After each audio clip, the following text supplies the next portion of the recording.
Hi, how's everybody doing? So I was passively listening to an entertainment kind of television show. I don't give them a whole lot of attention, but strangely, my mother watches that show sometimes. I call it, it's just trash. But anyway, my point is, um, Hulk Hogan's daughter. They showed her today, and she was out with her husband, but girlie was vexed looking. She just was not looking good. I was even surprised that she was out walking or doing anything. She's in a bad way. She's grieving, but and that's, I'm not complaining about that at all. But they happened to mention that she had not spoken to her dad in like 3 years.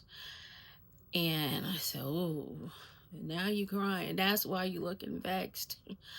So it just got me to thinking about relationships with loved ones. They can be they are very complicated. They're not always a peaches and cream kind of situation. And I kind of related to her. My dad was um, attacked years ago, and it happened to be during a time when I wasn't speaking to him, but I decided, you know what? In my head, I'm thinking, you know what? I've heard of these kinds of situations where people aren't speaking and somebody dies. So I didn't want that to be me, because those people are always full of regret, the one who survives.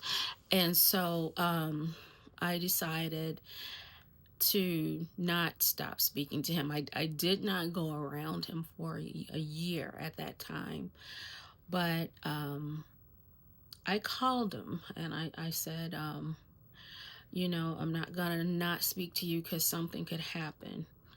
And don't you know, it did happen. And I later learned that he flatlined like 3 times, but because of God's grace, I did get over 20 more additional years with him. But my point is, he could have transitioned. I think he just had a lot of fight in him, and some people say he fought because he wanted to see me again. And so that did bring me to the hospital to see him. But I was glad that I made the decision to continue to talk to him. It wasn't, necessarily the friendliest conversations, but I just decided to speak to him so that um, I wouldn't become another one of those people full of regret because a loved one passed while they weren't speaking. So I just want to say that to you. Hey, that was almost me. Thank God I didn't totally cut my dad off at that time. I kept in touch sometimes. I was really mad at him. I was hurt, but we were able to talk and to work it out, because I'm saying loved ones. If it's people, if it's family who's not your loved one, this doesn't apply. Real talk.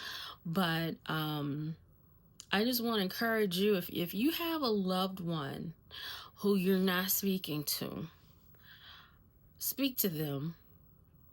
I'll just cut to the point and put it that way. Speak to them, because you never know. You never know when it's their last breath or when it's yours. That's just a bad way to go out. So I feel bad for her, because I'm like, girl, she's looking bad right now. But she so clearly she still loved her dad, Brooke Hogan. Hulk Hogan, yeah. So it's a complicated thing. There's no easy answer to that. If you haven't spoken to somebody, it's for a reason, you know.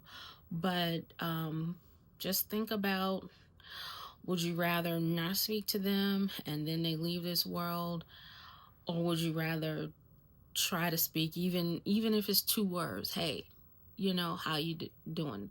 How you doing? That might be 3 words, but I'm telling you, that's a bad feeling just from someone who that almost happened to. So I'm gonna go ahead and start wrapping this up, but just speak to your loved ones, even if it's rudimentary. Your loved ones.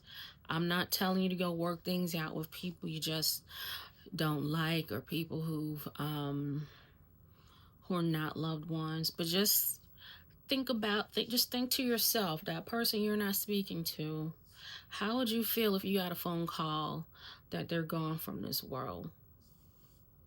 And think about it. Okay, if they are truly a loved one, you're gonna cry, even though or you're gonna feel bad even if you haven't spoken to them for a long time. So you don't want to be left with those regrets and being haunted like that. So I just encourage you to go say something to them. Reach out and say something. Send a text, something. Okay? Um, think about it, okay? And continue being blessed. And for the naysayers out there, well, somebody molested me and da. I said loved ones. If it's somebody who caused you physical harm, I'm not talking about molesters. Those are not loved ones. Although other people in your family may try to guilt trip you about that, though, that's not a loved one, okay? I said loved one. So, God loves you, so do I. And stay blessed. And I hope you think about what I said and take that to heart, okay? Talk to you soon. Bye.